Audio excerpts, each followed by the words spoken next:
sa loob ng malaking bahay at malawak na bakuran. Mataas na pader, pinapaligiran at nakabilang mga mamahalin sa akin. Mga patay na laging bulong ng bulong, wala namang kasal pero marami ang nakabaro. Lumakas man ang ulan ay walang butas na bubong, mga plato kutsara na hindi kilala. Ang putong at ang kanin, simbukin ang gatas na nasa kaunan kahit na hindi pasko sa lamesa ay mayamon.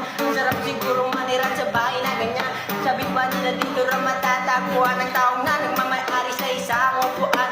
Ng pagpapagkat ay kinagaagawan. Di naman hindi nila pinapakalang kung makita ko lamang kaya sisigag ka.